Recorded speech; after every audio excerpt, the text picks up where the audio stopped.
Speak in the mic. Mic check.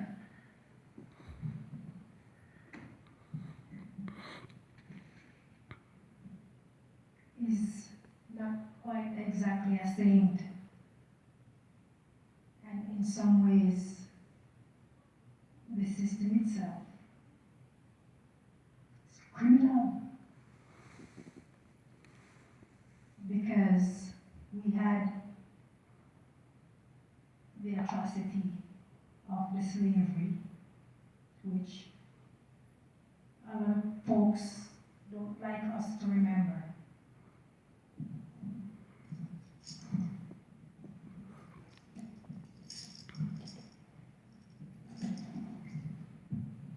They don't really like us to remember that we've been through that.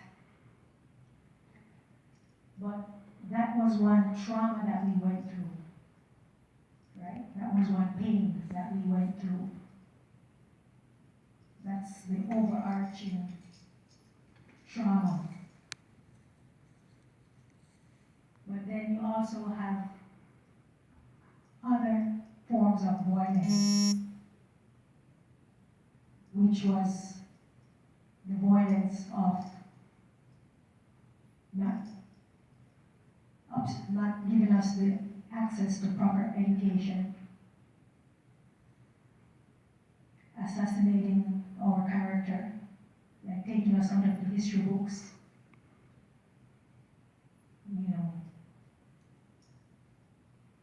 and many, many more.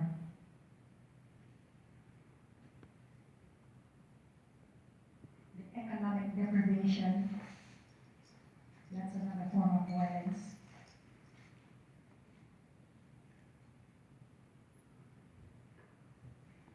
And so, because the whole society, everywhere you look, is violence. Like I said, the whole thing is a fraud.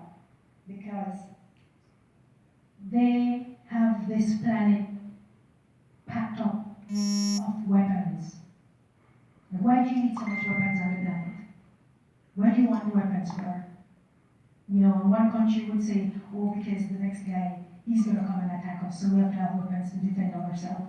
Well, hell, get rid of all the weapons. So the whole thing is predicated on violence. So you can't blame the youth.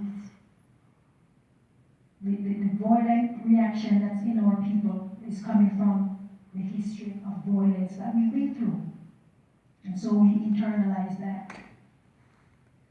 However, when you have a race of people who they are already lost, really, there's a self-identity crisis and a self-hatred, right? There's already that confusion. Then you have the youth, the young people, who are adolescents. And adolescence within itself is some kind of a challenge with identity, where they're trying to figure out themselves and trying to figure out their path in life and so forth, right? Added with the bombardment from the media and the negative stereotyping and the psychological blowback from that, added with where they live, the deception, the miseducation, the high level of unemployment, added with the family structure being changed from a natural order into something which is unnatural. Is it any wonder that the youths are traumatized?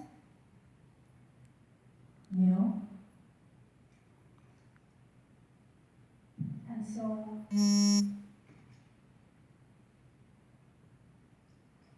the icing on the cake, the thing that pushes our people over the edge, is the fact that, as Dr. Francis Cress Watson would say, the denial that the injustice is happening, the denial of the racism, is the number one form of mental illness for our people, right? Not only that, when the youths go to jail, and they leave in jail, you tell them, oh, go find a job. But at the same time, there's use of subversive tactics to keep them unemployed, using the excuse of criminal record, right? When really, in reality, the youth's behavior is a trick of programming and mind control. So, what we have been through is really represented by how the youths are acting. They may not have studied the history, they may not really know exactly what we've been through, but they are definitely acting it out, right? Yeah, so it's all the way in which the society is made up. It's made up of crime, so naturally the environment that the children are born into is going to shape them that way. And as Dr. Amos Wilson said, a simple one-on-one rehabilitation program and group session for rehabilitation isn't going to work. The entire African Canadian or the entire African community has to be transformed for that transformation to take place in one individual. One individual can't transform the entire thing like that with the system's way of rehabilitating. As he said, that's like trying to use the broom to sweep at the tile, you know? So really, it's a mass transformation that needs to occur for the situation to improve. Now, in terms of reality and the time that we're living in, it would be to our benefit to take an inventory of where we are and the situation that we're in and the state of the community. Because what is happening is, it seems as if reasoning is being deleted out of us, the ability to reason. Because to stay ignorant and to stay dumb works to the benefit of those who want to control us, right? So, I'd like to look at this from a spiritual, point of view. I believe it was Malcolm X I heard saying something about if you don't have land, get culture, and if you don't have culture, get land, but one way or the other, get something, So when we talk about a community and we talk about a neighborhood, we have these neighborhoods in which they're considered priority neighborhoods or ghettos. And so Black folks tend to die easier living in these places. Oftentimes people go there with 5 children and they live with 4 or 3. They go there with 3 children and they live with 2 or 1, So what we're trying to say is that we need to recognize that there's a difference between a neighborhood and a community. With a neighborhood, the people who live there, they don't own the land and the businesses that are there. But with a community, the people who live there, they own the land and the businesses that are there. So what we need is a community. We need culture. Because culture has the mystery in it that's going to make you become who you're meant to be. Culture is where the healing would come from. The culture and the community. If someone has lost pieces of their soul, they should be able to be healing within the culture and within the community for that person. for the addict. You know. So these are the things we need to build. We need culture because that is a basic human need, right? And as Professor, is it James Small, said that they will give you money, they will give you jobs, they will give you a degree, but they won't give you culture, right? So, I don't know if you remember Pastor Mitchell. I don't know how old Princess is, but I take it that she's a bit younger than we are, right? But I remember back in the days when we used to hear this thing about roots and culture, and even when you go to the dances, they would be like, is it a slack DJ or is that culture DJ and stuff like that, right? Mm-hmm. So today should have been a roots and culture day. Right. A cultural day, right? Because in order to treat a person of their ills, you need that culture. That's where we get solutions to things. You see and hear spiritually through your culture, right?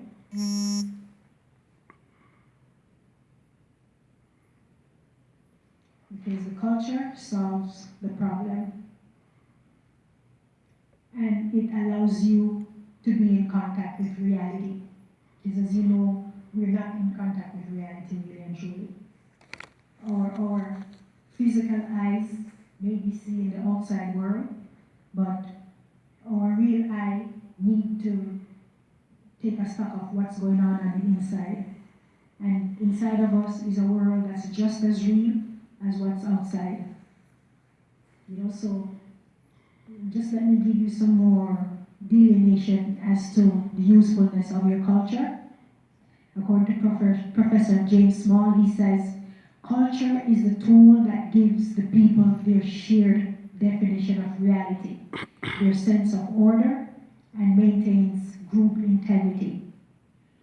Culture maintains the group's historical consciousness. Culture is the training and development of the mind. Culture is the refinement of task, taste, and manners acquired by such training. Culture involves social religious structure that produces the intellectual and artistic manifestations that characterizes a society. Culture is responsible for the rearing and cultivating in a prepared manner, in a prepared medium, the next generation. Culture is the means by which a people protect themselves from genocide.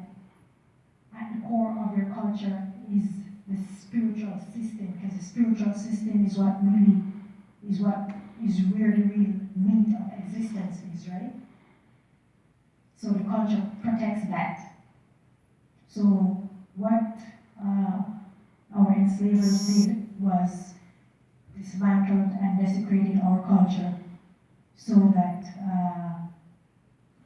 he's able to confuse and damage our spiritual system and then give us religion in its place. Right? So what we need to realize is that we are all one, but our knowledge of that has been scrambled. And once we know ourselves, that will be a source of power for us, because to know the source from whence you came is the real power. Now, we have a need to recognize and to imitate the Creator and creation. As a Rasta, I'm a person who I don't only read like the Bible, I read books in which I can get wisdom from. So I also read like the Quran, the Torah, you know, not just one type of scripture. And you know, in the Quran, when God is referring to himself, he calls himself the beneficent and the merciful, because those are two attributes that means the most to him. And the idea is that if you incorporate those two attributes into your own character, then the other attributes would be relatively easy. So why would he even bother to tell us what those attributes are unless he wants us to be the same, right? It says that man was created in the likeness and image of God. And the whole point of making man is to make man like God. So the whole understanding of God is that God is man and man is God. So we need to move away from this thinking of worshiping this type of an external thing that we have to bow down to, because really and truly the external thing is a representation of your own self, of the supreme, the supreme external being is a representation of your own being. So I'm saying all of this to say that this is how we have to become now to each other. This is how we now have to see each other. Because just as Jesus came in the person of God, what about Reverend Mitchell in the person of God, or the princess in the person of God? God has to come in person so that he could show us ourselves. You know, so it's not just about or necessarily about dying and go to heaven to see God. God is right here. We're all walking amongst each other. And that's even a higher form of vibration than that teaching that we got, that going to heaven and see God. You know?